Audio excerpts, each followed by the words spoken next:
अगर आज आपके दिन में किसी चीज़ के बारे में नहीं सोचे, zero fear, not afraid of anything, और एक ऐसा डिसीजन लें जो आप अदरवाइज नहीं ले रहे हैं because of structure, construct, government, all of that, वो एक चीज़ क्या होती?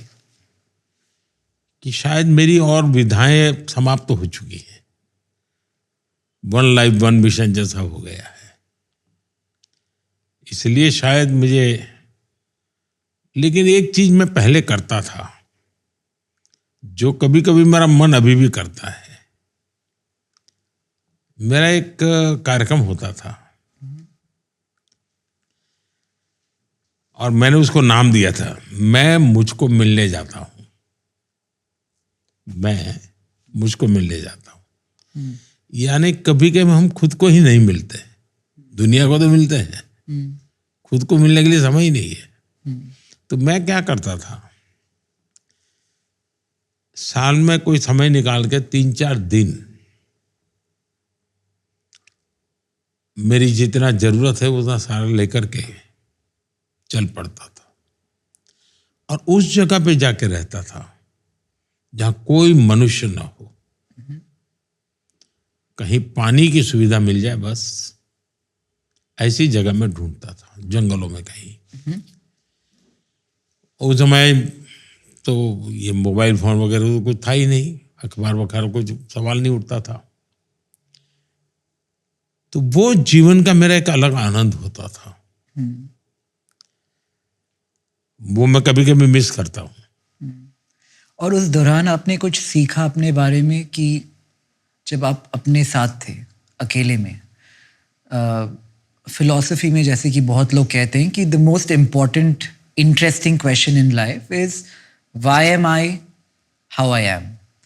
क्या आपने कुछ सीखा अपने बारे में इन दैट टाइम कि आप ऐसे क्यों हैं? अपने आप में खो जाना, बस यही एक बात है। एक उदाहरण बताता हूं इससे क्या हुआ। शायद 80s का कालखंड होगा। मैंने तय किया कि मैं रेगिस्तान में रहूंगा, तो मैं चल पड़ा। लेकिन रेगिस्तान में मैं भटकता ही गया, लेकिन एक दिया दिखता था, लेकिन मैं पहुंच ही नहीं पाता था। तो कोई मुझे एक कैमल वाला मिल गया। बोले, भाई तुम क्या कर रहे हो यहाँ पर? मैंने कहा, भाई मैं रेगिस्तान में अंदर जाना चाहता हूँ। उसने कहा, ऐसा करो, अभी मेरे साथ चलो, वो जो सामने लाइट दिखती है वो एक आखिरी गांव है, मैं तुम्हें वहां तक छोड़ देता हूं, रात को वहां रुक जाना और सुबह फिर कोई वहां से तुम्हें मिल जाए तो मुझे ले गया। कोई गुलबेग करके मुस्लिम सज्जन थे, उनके यहाँ ले गया। अब वो छोटा सा गांव धोरड़ो, जो पाकिस्तान की सीमा पर भारत का आखिरी गांव है, होता है 20-25 घर और सभी मुस्लिम परिवार। तो आतिथ्य सत्कार तो हमारे देश में है ही है। उनका, भाई बच्चे तुम आओ भाई।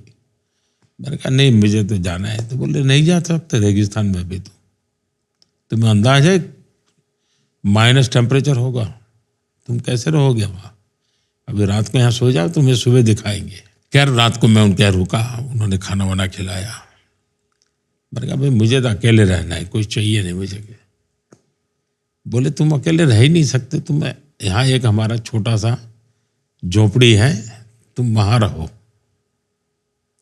उस दिन में चले जाना तुम रण में, रात को वापिस आ जाना। मैं गया, वो वाइट रण था और कल्पना बाहर का।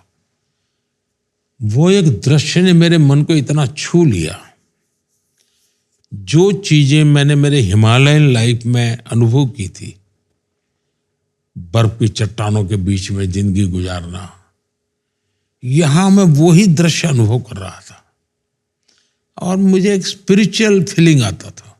लेकिन वो जो दृश्य मेरे मन में था, जब मैं मुख्यमंत्री बना तो मैंने वहां एक रणोत्सव बड़ा इवेंट बना दिया और आज वो टूरिज्म का बहुत बड़ा डेस्टिनेशन बन गया है और अभी ग्लोबली बेस्ट टूरिस्ट विलेज का उसको दुनिया में नंबर 1 इनाम मिला है उसको।